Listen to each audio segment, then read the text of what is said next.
Bueno, estamos terminando el libro de Josué, la semana, antes de comenzar Jueces, la semana pasada estuvimos hablando ampliamente de lo que es la adoración.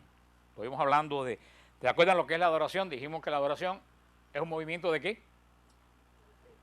Primero que nada, de la voluntad y del espíritu. Eso es un movimiento, no es un acto externo, es un acto interno. Si no hay ese acto interno, no hay adoración, gesto solamente. O sea que la adoración comienza adentro y se exterioriza después en gestos, pero sin en los dos movimientos de la voluntad y del intelecto y del espíritu, no hay verdadera adoración.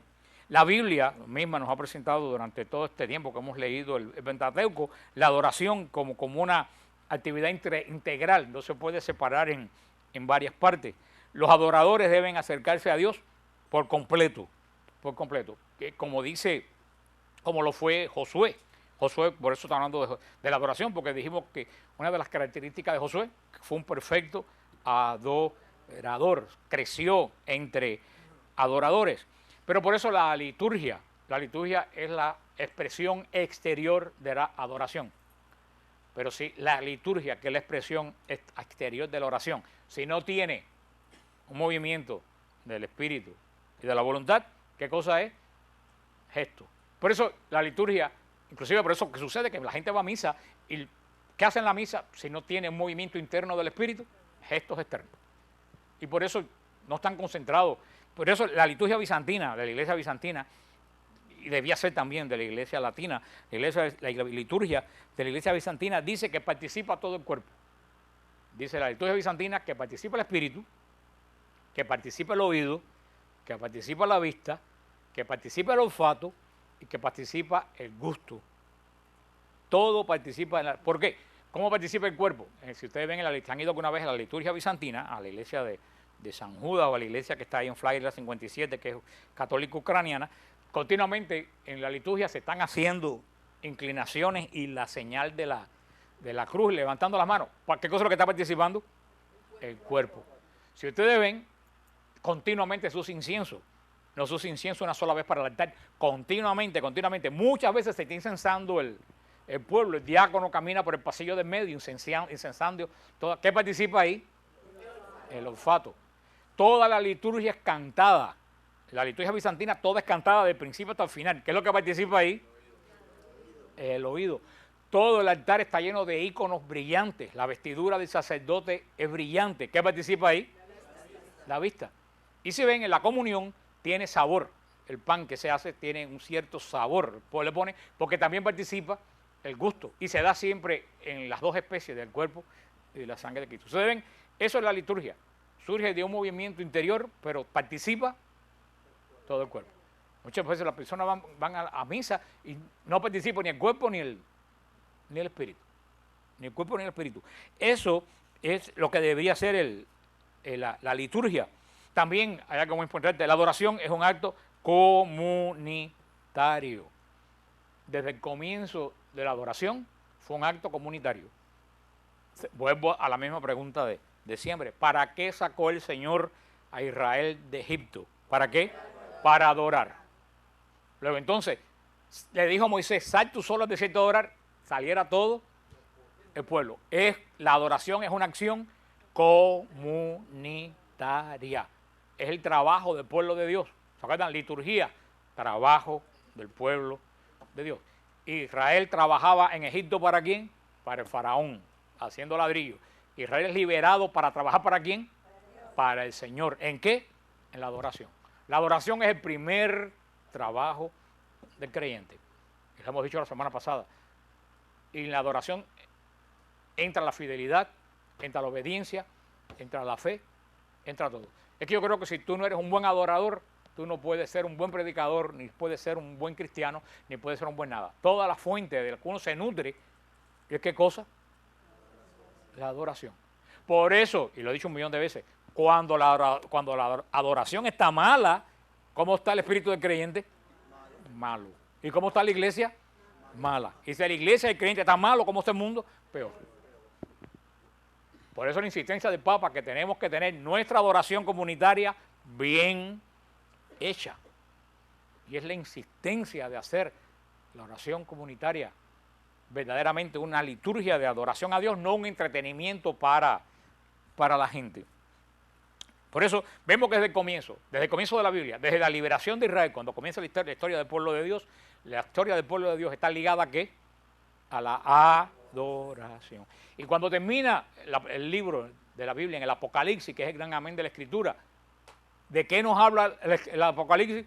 De adoración. ¿Y adoración individual? No, adoración comunitaria.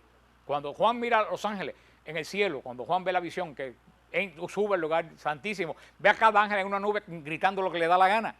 No, todos están diciendo al mismo tiempo, santo, santo, santo. Están orando al mismo tiempo. Es una oración comunitaria.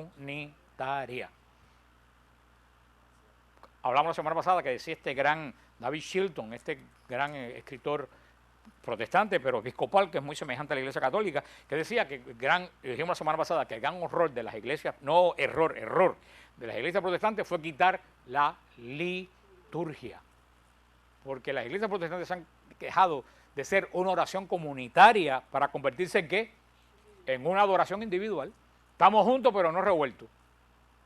Yo oro, tú oras, aquella hora, aquel hora, aquel hora. Pero no oran. Este está alabando, aquel está pidiendo, el otro está adorando, el otro está, ni sabe ni qué está haciendo. Como yo le dije a usted una vez que yo leí, que decía que las congregaciones protestantes eran como un restaurante. Y la liturgia católica era como un banquete. Y decía, todos los que van a un restaurante tienen algo en común unos con otros. No, yo estoy comiendo en esta mesa, pero a mí me importa lo que está la gente que está al lado. No, a mí me importa lo que está comiendo el de al lado. No, yo estoy comiendo lo mío, lo que a mí me gusta. Los otros, cada cual está por su rumbo. Sin embargo, en un banquete todo el mundo va por un propósito. ¿No? Un bautizo, un aniversario, hay un propósito que une a la gente. Esa es la diferencia entre los dos tipos de oración. Que una, y como un amigo mío también decía, bueno, los protestantes es un banquete que leen el menú pero no comen la comida. Porque leen la palabra de Dios pero no comen el cuerpo de Cristo. Así que para cómo es un restaurante donde leen el menú y no comen. Así que el que tenga oído para oír, que oiga. Pero es un falso concepto de adoración que haya una multitud junta, pero no con un objetivo común. Y hay que tener cuidado porque ese concepto también se ha introducido dentro de la Iglesia Católica. ¿Y se acuerdan de lo que yo les dije la semana pasada? Que en los cantos se nota. ¿Se acuerdan que les dije que antes los cantos en la iglesia cómo eran? En plural. Venimos, adoramos, cantamos. ¿Y la mayoría de los cantos cómo son ahora? Singular. Yo tengo, yo vengo, yo traigo. Ahí tú te das cuenta cómo eso se va. Y tenemos que tener muy claro, y estamos hablando precisamente de eso, que es la adoración, para que no te engañen. Una adoración no es una persona que se pone a estudiar la Biblia y pega 4 gritos, y la gente grita aleluya, oran por las personas y se van. Eso no es adoración. Eso es un servicio religioso. Un culto a favor de quién? De la gente. Si yo vengo y yo explico la Biblia, ¿quiénes se benefician? El Señor aprende la Biblia. Los ángeles aprenden de lo que yo le digo. No, ¿quiénes aprenden de lo que yo estoy explicando? Ustedes. Cuando en un servicio religioso, ustedes aprenden porque se les predica. Ustedes se sanan porque se ora por ustedes. Pero ¿y Dios? ¿Qué salió ganando ahí? Nada. Porque inclusive cuando tú adoras a Dios, cuando tú bendices a Dios, tú eres el que te está bendiciendo porque Dios te bendice de vuelta. Por eso lo hemos dicho un montón de veces, la única adoración que hay, la única adoración que Cristo instituyó fue la Eucaristía. Haced esto en memoria mía. El Señor no mandó nada más. Cuando el Señor mandó a predicar, no mandó a predicar los domingos en la iglesia, mandó a predicar hasta los confines de la tierra. El Señor no dijo a nadie, el Señor no ha dado, la única orden cultural que ha dado el Señor en las Escrituras es hacer esto en memoria mía. No hay más ninguna orden cultural en la Escritura. ¿Por qué? Porque la Eucaristía es el único medio de adoración, porque todo lo que le ofrecemos a Dios de nuestra parte está manchado por el pecado. Por muy bueno que yo sea, ay, yo te alabo, Señor, pero es oración imperfecta. Imperfecta, porque está manchado por nuestro pecado. ¿Qué es lo único que le puede agradar a Dios? ¿A Dios le puede agradar una oración imperfecta? No, porque eres perfecto. que es lo único que le agrada a Dios, lo perfecto. Y por eso la Eucaristía es la adoración perfecta, porque en la Eucaristía no ofrecemos lo que nosotros queremos, deseamos o pedimos, ofrecemos el cuerpo del Hijo de Dios, que es totalmente perfecto. Por eso es la única adoración que a Dios agrada en la Eucaristía. Por eso que tiene tanta culpa a todas estas personas de las sectas que se están llevando al pueblo de Dios de la verdadera adoración, y lo están engañando, haciéndole creer que 4 gritos es adoración, cuando es manipulación de la emoción. Y ni lo que se diga, pues a ustedes yo les mandé otro día un email de un pastor, el esposo de la pastora de Remolino, que lo que ese pastor dijo, no voy a decir las palabras completas que dijo, está grabado, ustedes lo tienen y lo pueden encontrar en el internet. Yo se lo pasé a ustedes y ustedes lo pueden ver en el internet. Lo dijo en inglés y en español. Que eso se diga en una iglesia y que alguien piense que eso es adoración. Hermano, eso es pecado contra el Espíritu Santo. Y que esa iglesia aquí mismo en Miami se llene con 8,000 y 9,000 personas. Aparte de la de Remolino, que ya eso de por sí. Pero él está peor que la otra, porque la otra es esquizofrénica. Pero lo que ese hombre dijo es una de las ofensas más graves que yo he oído a la santidad de Dios. Y no lo dijo con las palabras que yo dije, lo dijo con todas sus 4 letras. Y hay personas que creen, ahora tú sabes más culpa que la gente que tiene, ellos que están engañando al pueblo de Dios. Es un falso concepto. La adoración es como comunitaria. Cuando nos reunimos a adorar necesitamos saber a quién estamos rindiendo culto. La adoración no es para nosotros, no es para nosotros mismos. La adoración es para Dios y es a Dios. La adoración es una actividad centrada en la divinidad y totalmente enfocada en la divinidad. No venimos a adorar para recibir bendiciones, ni para aprender algo, ni para tener comunión fraterna. Por eso que están tontos muchas veces los católicos que dicen, no, yo me fui de la iglesia católica porque la verdad que no, la gente no era amistosa en la iglesia. Pero es que usted viene a la iglesia a buscar amistades o usted viene a adorar a Dios. Si usted quiere buscar amistades, vete a la cascada que está ahí en la calle 8 y la 70 y pico, que le dicen hermanas al rescate. Váyanse a la cascada. Le dicen hermanas al rescate porque van las doñas a buscar balseros, ¿no? Por eso le dicen, las mujeres van a buscar balseros. Por eso le dicen hermanas al rescate. Pero usted no venga a la iglesia porque usted no viene a la iglesia a buscar confraternidad. Usted viene el domingo a misa a adorar. ¿Tú quieres buscar confraternidad? Apúntate en Emaús, apúntate en un ministerio los martes, los miércoles, los jueves se reúnen y tienen confraternidad. Pero yo no tengo que venir a la iglesia a buscar confraternidad. Yo vengo a la Eucaristía el domingo ¿a qué? A adorar. Voy a llevar a mi hijo a la iglesia a ver si cambia. La iglesia no es un reformatorio de menores. Usted viene a la iglesia ¿a qué? A adorar, no viene para que tu hijo cambie. Ese es el problema, que muchas veces tenemos el falso concepto de lo que es. ¿Tú quieres que tu hijo cambie? Mételo en los encuentros juveniles, tráelo a Nuevo Caminar, a Nueva Vida, qué sé yo. Pero la Eucaristía no es para beneficio de nadie. La Eucaristía, ¿qué cosa es? Adoración. La adoración es, por tanto, tenemos que tener grabado una experiencia de comunidad tal como lo hace el Señor en Israel. La adoración es un llamado de Dios y los adoradores responden al llamado de Dios.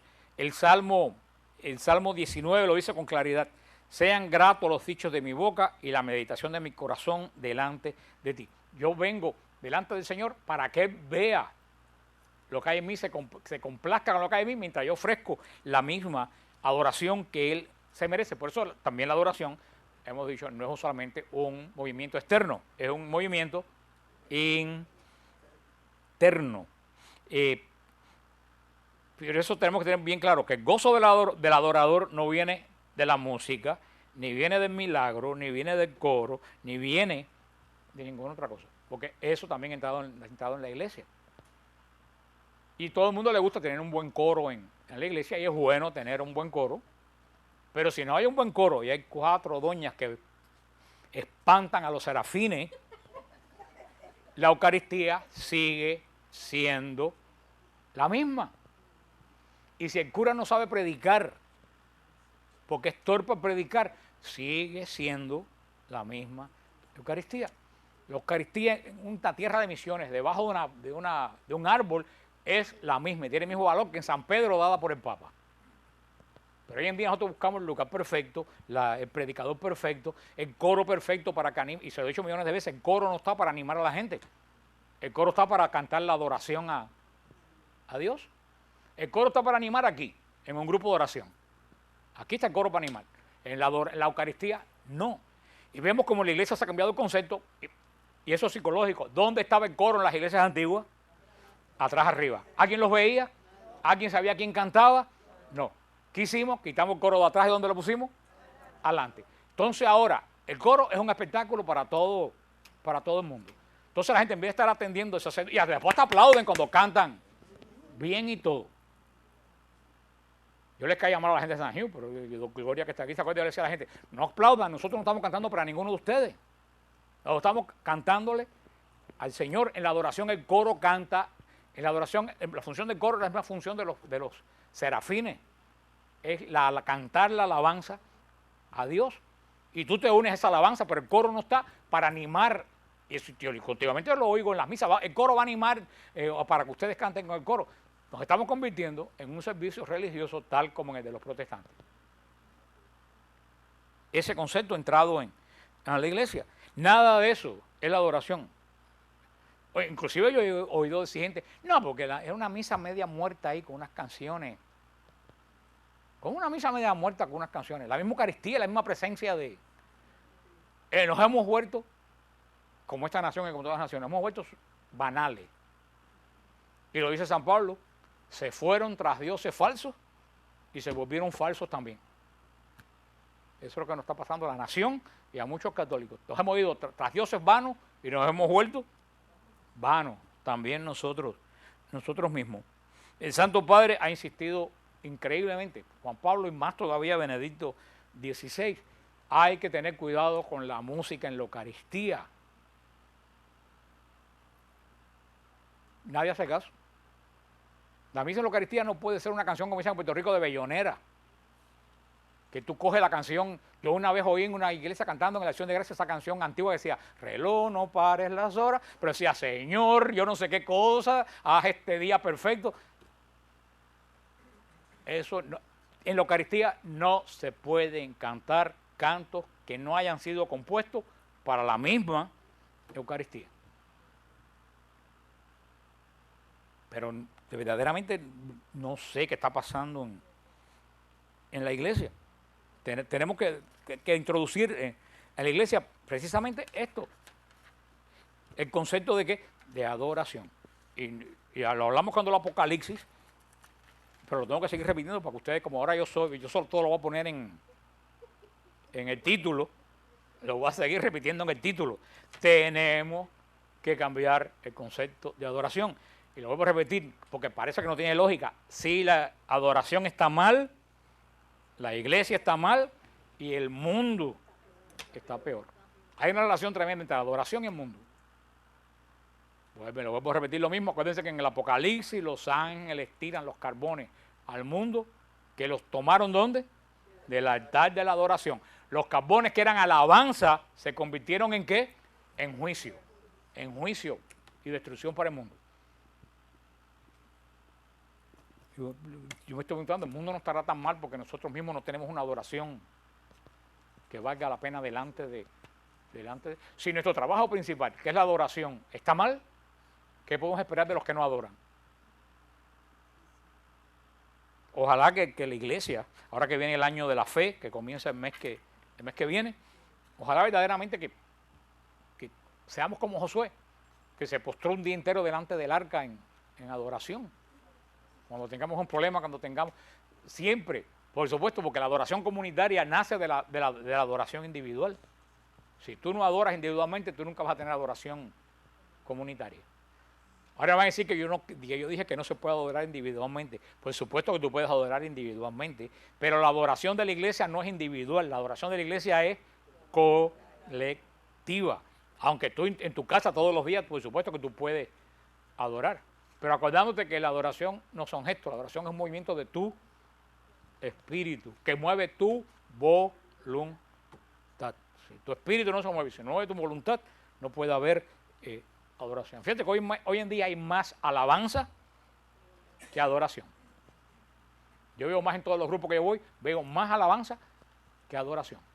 A la gente le gusta la alabanza. Y tú vas a un grupo y están cantando hoy los caballitos de 2 en 2 y a los 10 años siguen cantando lo mismo. Un grupo que crece es un grupo que sabe pasar de la alabanza ¿a qué? A la adoración. Y que no se queda ahí, de la adoración pasa a la contemplación. Por supuesto que tiene que haber avivamiento, y para eso son las canciones, pero no se pueden quedar en eso solamente. Hay que ser, y para eso son los retiros que nosotros hacemos, para que tú des un paso. Fíjate que hay mucha gente en la alabanza y poca gente en el Santísimo en la adoración. Es poco a los que llama verdaderamente la adoración. Dice, pero es que no tengo nada que decir, me aburro. Pero bueno, que no tiene nada que decir delante del Santísimo es sencillamente lo que le pasa a un novio que no tiene nada que decir con la novia. ¿Qué le pasó? Se le murió el amor. Si tú no tienes nada que decir delante del Santísimo, es como si tú dices, ay, pero yo voy a donde está mi novio y no tengo nada que decirle. Ay, hermano, ahí hay un gran problema. Ay, pero es que me aburro con el...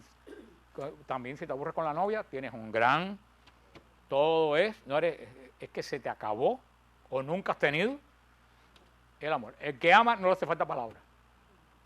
Solamente con estar ahí, basta. Lo que dijo el Padre Pío, yo lo miro y él me mira. Eso es la adoración, eso es la oración de un verdadero creyente. Vamos en los 20 minutos los 15 minutos que nos quedan, vamos a empezar un poco la introducción al libro de los jueces. El libro de los jueces que vamos a comenzar es el 7º libro del Antiguo Testamento. El libro de los jueces es la historia de las huellas de Israel después de la muerte de Josué. El libro de los jueces es continuación de Josué. ¿Qué hizo el pueblo de Israel después que Josué murió y que entró en la tierra prometida? ¿Cómo se dice el libro de los jueces? En hebreo, Shoftim. Con F, Shoftim, con M al final. Shoftim se dice el libro de los jueces. La palabra Shoftim en plural es el plural de la palabra hebrea Shapat. ¿Y qué quiere decir la palabra Shapat? Gobernar. Por eso, la palabra jueces no es, como muchas cosas en la Biblia dijimos, no se entiende en la Biblia como nosotros lo entendemos hoy. Para nosotros, ¿qué cosa es un juez? Alguien que juzga. En Israel es alguien que gobierna. Por eso los jueces, más que jueces de dictar sentencia, son, claro, un gobernador dicta sentencia, pero un gobernador guía al pueblo en la batalla, un gobernador profetiza en Israel, o sea que no es jueces en el sentido en el cual nosotros lo entendemos. El libro de los jueces, como todos los libros del Antiguo Testamento de Josué, ¿a quién apuntan todos los libros del Pentateuco de Josué? A Jesús. A Jesús es el que apunta. El libro de los jueces apunta también directamente a Jesús, que es el que va con su ejemplo gobernar el mundo y dirigir. Más que gobernar, la palabra Shapat quiere decir dirigir. Quiere decir gobernar, pero gobernar dándole a la gente un sentido hacia dónde se va. Porque hoy en día también la palabra gobernante está desprestigiada, porque muy pocos gobernantes le dan a la gente un sentido hacia dónde ir, como no sea un sentido de ir al abismo. El título se deriva de lo que se va a repetir continuamente en el libro de los jueces. ¿Qué se va a repetir continuamente en el libro de los jueces? Los jueces. Surprise. ¿Qué se va a repetir en el libro de los jueces? Los jueces, por eso que se llama jueces. Es una serie de ¿qué? De gobernadores, de dirigentes del pueblo de Israel después de la muerte ¿de quién? De Josué. Fíjense que interesante que la diferencia entre juez y rey. ¿Tú sabes cuál es la diferencia entre juez y rey? Que el juez no tenía sucesión hereditaria. Un rey tiene sucesión hereditaria. ¿Quién sucede a un rey? El hijo del rey. Cuando un juez se moría, el hijo del juez no se convertía en juez. Cuando un juez se moría, el Señor suscitaba otro juez dentro de la casa de Israel. O sea que la diferencia, el juez era un rey, solo que no tenía sucesión y que la gente no lo elegía el Señor. Los jueces El libro de los jueces fue probablemente, no se sabe exactamente cuándo se escribió el libro de los jueces, pero se cree que el libro de los jueces fue escrito al principio del reinado de Saúl, del rey Saúl. Y se cree que el libro de los jueces lo escribió el profeta Samuel. Se cree que el libro de los reyes fue escrito por el profeta Samuel y que fue escrito en los primeros tiempos del rey Saúl. ¿Por qué se cree que fue escrito cuando el rey Saúl? Porque una frase que se va a repetir continuamente en el libro de los jueces, ¿se acuerdan qué frase se repetía continuamente en el libro de Josué? Esfuérzate y sé valiente. En el libro de los jueces se va a repetir continuamente la frase, en esa época no había rey en Israel. Y van a ver que pasa un tramo, o vuelven a decir, en esa época no había rey en Israel. Y volvía a pasar un tramo que volvían a decir, el que dice el libro, en esa época no había rey en Israel. Porque en el libro de los jueces, Israel se va a levantar continuamente, ¿qué cosa? No tener, ¿qué cosa acabo de decir? Rey. Entonces, ¿qué va a decir Israel? Bueno, todas nuestras desgracias vienen porque no tenemos rey. Necesitamos un rey. Y el Señor le dijo continuamente, yo voy a ser tu rey. Yo voy a ser tu rey. Yo soy quien voy a reinar sobre Israel. Israel era una teocracia. Dios era el rey. Dios iba a reinar a través de quién? A través de los hombres que Él escogiera. Que en este libro se van a llamar como jueces. Y una jueza que es Débora, porque era una mujer juez, Débora. Pero Israel quería ser igual que todos los pueblos que lo rodeaban.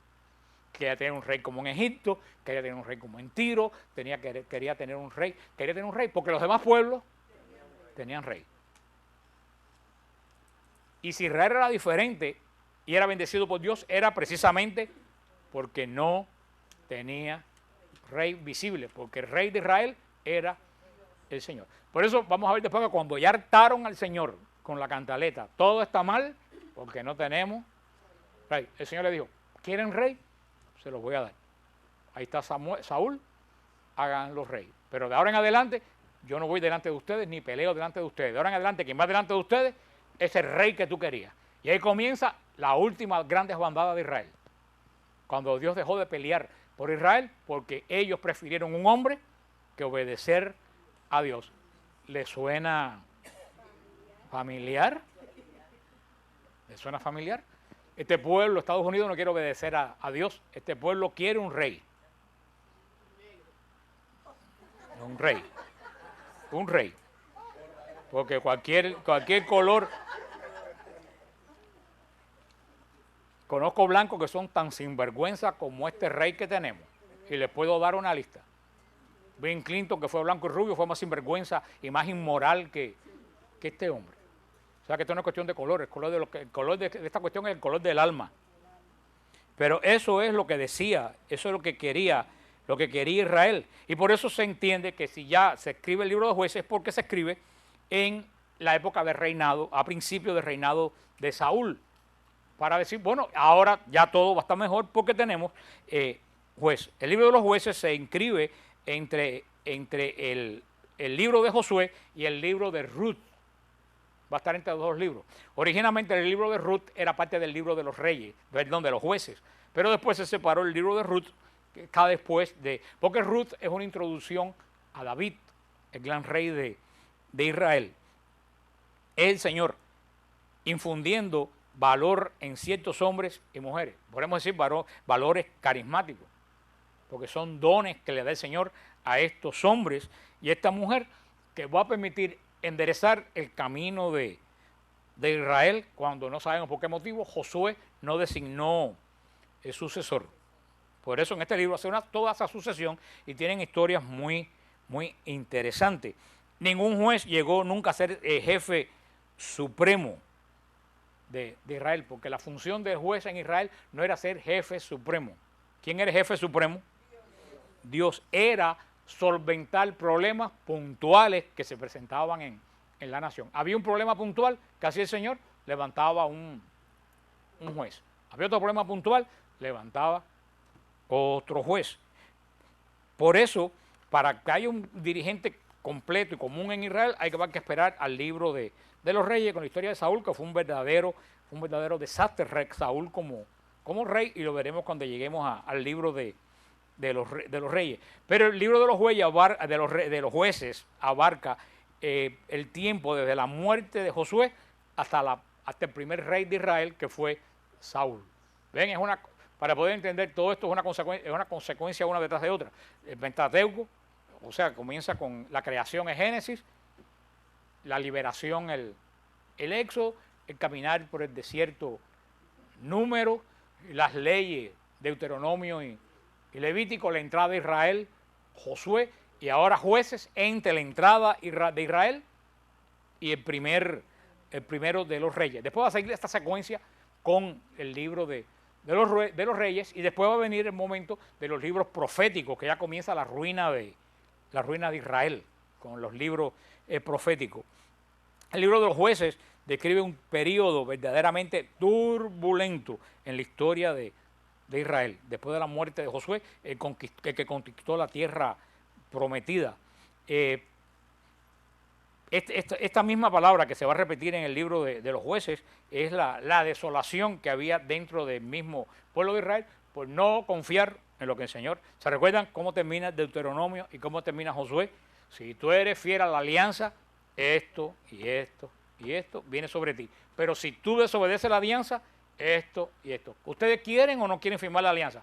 Sí queremos firmar la alianza. Recuérdense que cuando el pueblo de Israel dice quiero firmar la alianza, se pone bajo el juicio de la alianza. Porque si rompe la alianza, está bajo ¿qué? Bajo el juicio. Por eso tenemos que entender esta sucesión de hombres y de esta mujer increíble que fue la profetisa Débora. El libro se escribe aproximadamente 1200 años antes de Cristo. Se escribe el libro de los jueces y comienza con el gobierno del primer juez, que se llamó Otoniel. Fue el primero de todos los jueces. El Jueces 2, vamos a ver que resume el periodo trágico de Israel y en 6 puntos. Primero, la fidelidad de Israel mientras vivió Josué. Y cuando todavía vivieron los que fueron testigos del milagro del Éxodo. Después, el surgimiento de una nueva generación que no conocía de tú a Dios ni la obra que él había hecho con Israel. Fíjate cómo es primeramente, Israel fue fiel, porque Josué fue fiel. Y porque Josué fue fiel, lo hablamos una vez, pues 2 cosas. Primero, conoció a Dios y después vio los milagros de Dios. Ahora viene una generación que no conoce a Dios ni conoce los milagros de Dios. Eso pasa también en nuestra familia y en nuestra vida. Y cuando el hombre no conoce personalmente a Dios ni conoce el poder de Dios, se va atrás del primer Dios que aparezca. Y eso no será lo que está pasando con nuestras generaciones, que nosotros nos hemos despreocupado de explicarle el poder de Dios. No solo conocer a Dios, sino conocer, y eso es lo que he dicho un montón de veces, sino conocer que el Dios en que nosotros creemos tiene poder. Porque hoy en día la clave no es solamente conocer a Dios, es conocer que el Dios que creemos tiene poder. Porque si no creemos que el Dios que yo sirvo tiene poder, nos vamos a ir detrás de cualquier Dios que nos presenten, que nos diga que tiene poder. La santería, la brujería, todas esas tonterías. ¿Por qué la gente sabe esas cosas? Porque no sabe que el Dios que está sirviendo tiene poder. Tiene poder. La apostasía de Israel, al hacer lo malo, sirviendo a otros dioses, Israel se fue a servir a los Baales.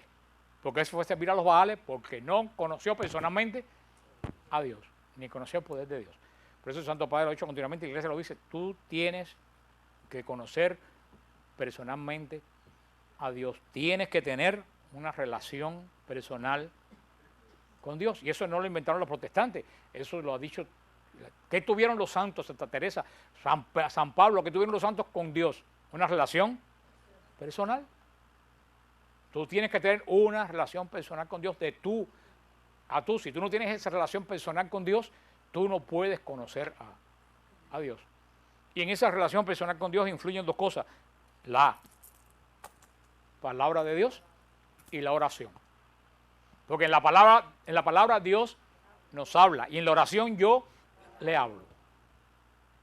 Una relación personal con Dios comienza de la palabra y de la oración. Sobre todo la oración de silencio, donde también yo le hablo a Dios, pero Dios, hago silencio para escuchar la voz de Dios. Por eso, relación personal, oración, es el camino a conocer a Dios de una experiencia personal y no terminar sirviendo otros dioses. Yo siempre, cada vez que alguien me dice, hay una persona atea, ¿qué versículo de la Biblia le tengo que decir para que la persona atea se convierta? Ustedes no le han preguntado eso a ustedes no lo han preguntado muchas veces. Es una pregunta cantidad. Yo digo, yo no conozco hasta ahora ningún versículo bíblico que convierta a nadie. Porque una persona que no cree, lo primero que te dice, bueno, yo no creo en lo que tú me estás. Dice el Salmo 110, que el todo en la tierra. ¿Y qué dice el ateo? Y a mí que me va si yo creo que ese Salmo es una basura. Yo siempre digo a la persona, lo único que puede convertir un ateo es que tú lo retas y en un retiro. Y que dejar que Dios sea quien lo toque. Ni pierdas más el tiempo en hablar con un ateo. Tú no puedes discutir con un ateo porque no tienen la misma base. Yo puedo discutir con un pentecostal, yo puedo discutir hasta con un testigo de Jehová, hasta con un mormón, porque tenemos la misma base y tenemos la misma. Pero ¿cómo tú puedes discutir con una persona que no tiene tu misma? No puede haber diálogo ni discusión si los dos están en dos mundos totalmente diferentes. Por eso cuando alguien me dice, ¿tú quieres convertir un ateo? Rétalo que vaya a un retiro. No lo invite, rétalo. Como yo he hecho varias veces. Tú dices que tú no crees en Dios, yo te reto que vayas a un retiro conmigo. Y llévalo y no le digas nada, deja que sea el Señor quien lo toque. Y ya terminando, yo eso cuento que una vez se lo he hecho a ustedes, la primera persona con que comenzó este ministerio, fue la primera persona con que comenzó este ministerio, fue un cliente mío. Que yo una vez cuando yo empecé, que fui al retiro con Salvador Gómez y todo eso, que empecé a conocer el poder de Dios, una vez yo era un cliente que era también amigo mío y fui una semana y me dijo, vámonos el sábado a la playa. Yo le dije, no, yo no puedo ir el sábado a la playa porque voy a un retiro. Y él me miró como si yo fuera una limaña. Me dijo, ¿un retiro? ¿Cómo tú vas a ir a la playa para irte a un...? Digo, no, era verano. Y dije, no, sí, yo voy a ir. Era un retiro de Salvador Gómez. Y empezó por ahí a hacerme, y le dije, mira, vamos a hacer, porque él no creía en nada, estaba metido mucho en cuestiones de sexo y todo eso, y bares, mujeres y toda esa vaina. Y yo le dije, mira, vamos a hacer un pacto. Tú vas a retiro, yo voy a llevar también el traje de baño. Y tú vas a retiro, y si tú te aburres en el retiro, yo me voy contigo para la playa. Y él me dijo, ok, yo sé que tú te vas a ir conmigo a la playa. Bueno, no era en el Jensen Knight Convention Center. Y yo dije, este no va a venir. No va a venir. Yo dije, no va a venir. Y yo estaba ahí en la parte de, tú sabes, donde está la escalera de Jensen Knight que sube y que baja, estaba recostado. Y lo vi que venía. Yo dije, cayó. Subió y fuimos para el retiro. Empezamos el retiro, todo el mundo alabando. Y yo cada rato miraba para el lado y estaba así. Y yo decía, esto se está poniendo malo, me veo yo en la playa. Y seguía la gente, aleluya. Y yo miraba así. Y el tipo no se movía. Yo dije, bueno, ahora cuando sea el primer descanso, para la playa. Cuando pasó el primer descanso salimos, pero no me dijo nada. Y volvió a entrar y siguió ahí imperturbable. Cuando hicieron el llamado, Salvador Gómez, que los que querían reconocer a Jesús como Salvador Señor, el primero que se levantó de los 4.000 o 5.000 que habían fue él. Y hasta el día de hoy no ha parado. En Facebook, está súper combativo en Facebook con las cosas de apologética. Por mucho que yo le hubiera hablado, yo no hubiera podido tocarlo. Yo dejé que fuera el Señor. Pero por eso tú tienes que retar. Tú no decir, te invito a un retiro. No, yo te reto que tú vayas. Tú dices que tú no crees en Dios. Ve. De todas formas, si tú no crees en Dios y Dios no existe, mal no te va a hacer, pero me vas a probar que tú no eres un ratón. Ve. Créeme que es muy difícil que el Señor no lo toque. Eso es una relación que tenemos que hablar con el Señor, una relación personal. carnal de traer a esta persona a Cristo. La semana que viene seguimos con el libro de los jueces.